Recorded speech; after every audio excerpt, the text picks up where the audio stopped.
ਵੈਸੇ ਅਸੀਂ ਮਾਸ਼ਾਅੱਲਾ ਟੀਮ ਦੇ ਵਿੱਚੋਂ ਵੈਸੇ ਅਸੀਂ ਦੋਵੇਂ ਸੋਹਣੇ ਆ ਇੰਜਨ ਮੈਂ ਬੜਾ ਚੰਗੇ ਲੱਗਦਾ ਹਾਂਜੀ ਅਸੀਂ ਵੀਡੀਓ ਦੇ ਵਿੱਚ ਦੋਵੇਂ ਸੋਹਣੇ ਆਏ ਆ ਉਹ ਟੀਮ ਦੇ ਵਿੱਚੋਂ ਅਸੀਂ ਦੋਵੇਂ ਸੋਹਣੇ ਆ ਜਲੀਏ ਬੱਗੋ ਬੱਗੋ ਵੀ ਲਾ ਲਓ ਤੇ ਟੀਮ ਦੇ ਵਿੱਚ ਵੀ ਆ ਰਿਹਾ ਜੀ ਅਸੀਂ ਦੋਵੇਂ ਸੋਹਣੇ ਆ ਬਾਕੀ ਮਸਲੇ ਗਾਇਸ ਦੱਸਣਾ ਕੌਣ ਸੋਹਣਾ ਹੈ ਸਾਥੇ ਫਿਰ ਰਿਜ਼ਾਈ ਚ ਪਾਓ ਇਹ ਬੱਗੋ ਆ ਗਈ ਤੇ ਇਹ ਚਿੱਟਾ ਆ ਗਿਆ ਗਾਇਸ ਜ਼ਰਾ ਦੱਸਣਾ ਇਹ ਸੋਹਣਾ ਹੈ ਜਾਂ ਮੈਂ ਸੋਹਣੀ ਆ ਉਹ ਤੂੰ ਤਾਂ ਸੋਹਣੀ ਹੈ ਮੈਂ ਵੀ ਸੋਹਣਾ ਮੈਂ ਕਿਸੇ ਨਾਲ ਘੱਟ ਆ ਅਲਹਮਦੁਲਿਲਾ ਸੋਹਣਾ ਹੈ ਇਥੋਂ ਹਾਂਜੀ ਅੱਖਾਂ ਖਰਾਬ ਤਾਂ ਨਹੀਂ ਹੋ ਗਈਆਂ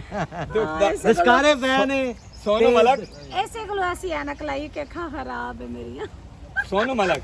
ਦੁੱਖ ਦਾ ਤੂੰ ਹੈ ਤੂੰ ਹੈ ਹੱਥ ਤੇਰੇ ਚਮਚੀਆਂ ਵਾਂਗੂ ਗੋਗ ਚਿਰਬੇਲੇ ਵਾਂਗੂ ਮੂੰਹ ਹੈ ਦੁੱਖ ਦਾ ਤੂੰ ਹੈ ਤੂੰ ਹੈ क्या बात है काजी साहब क्या बात है ਨਹੀਂ ਇਹਨੂੰ ਜੋ ਬੰਦ ਸੋਨੂ ਕਰੋ ਜੀ, ਮਲਕ ਬੋਲ। ਕਹਿ ਰਹੇ ਹੋ ਸੋਨੂ ਮਲਕ ਮਹਿਕ ਮਲਕ